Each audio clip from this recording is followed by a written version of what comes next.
Ayon sa news article na inilathala ng Defense Security Asia, isa sa pinakamalaking balita ngayon sa modernisasyon ng Philippine Air Force ay ang lumalakas na usapin tungkol sa posibleng pagbili ng Pilipinas ng KF-21 Boracay mula sa South Korea. Ayon sa ulat, mas pinaigting na umano ng Pilipinas at South Korea ang kanilang negosasyon para sa isang malaking akwisisyon ng KF-21 Boracay multi-role fighter aircraft.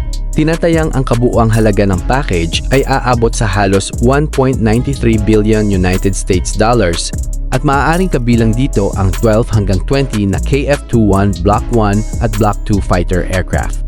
Isa sa pinakamahalagang bahagi ng alok ng South Korea ay ang financing package nito. Ayon sa ulat, handang pondohan ng Korean Export-Import Bank ang hanggang 70% ng kabuuang halaga ng proyekto sa pamamagitan ng long-term concessional loan. Samantala, ang natitirang 30% ay sasagutin ng pamahalaan ng Pilipinas kabilang ang paunang down payment. Kung maisa sa katuparan, malaking ginhawa ito sa budget ng bansa dahil hindi na kailangang ilabas agad ang buong halaga ng proyekto. Sa halip, magkakaroon ng mas mahabang panahon ang Pilipinas upang bayaran ang acquisition habang nagpapatuloy ang modernisasyon ng Philippine Air Force. Ayon pa sa ulat, isa sa mga dahilan kung bakit lumalakas ang tsansa ng KF-21 ay dahil gumagamit na rin ang Philippine Air Force ng FA-50 Fighting Eagle na gawa rin ng South Korea. Dahil dito, mas magiging madali ang pilot transition, maintenance, logistics at training kumpara sa pagkuha ng ibang fighter aircraft. Ang KF-21 Boracay ay isang modernong 4.5 generation multi-role fighter na may AESA radar, advanced avionics, sensor fusion, electronic warfare capability, at kakayahang magsagawa ng beyond visual range air combat at maritime strike missions. Dinisenyo rin ito upang maging interoperable sa maraming Western weapons at allied military systems.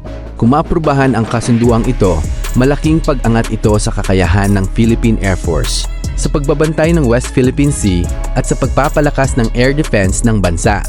Magkakaroon ng Pilipinas ng mas modernong fighter aircraft na may mas mataas na survivability at mas mahabang combat range kumpara sa kasalukuyang inventory.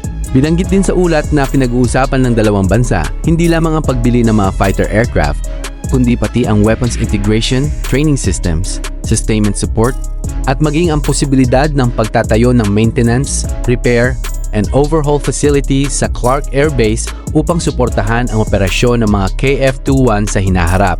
Gayunpaman, wala pang pinal na kontrata na nilalagdaan sa ngayon. Ayon sa ulat, kinakailangan pa rin ang budget approval, political approval, at formal na pagpirma ng kasunduan bago tuluyang maisakatuparan ang acquisition. Ngunit dahil nasa advanced stage na ang negosasyon, itinuturing na ang KF-21 Boracay bilang isa sa pinakamalakas na kandidato para sa multi-role fighter program ng Pilipinas. Kapag natuloy ang kasunduang ito, hindi lamang nito mapapalakas ang kakayahan ng Philippine Air Force, kundi maaari rin itong maging kauna-unahang export customer ng KF-21 Boracay. Isang mahalagang tagumpay para sa South Korea at isang malaking hakbang sa modernisasyon ng depensa ng Pilipinas.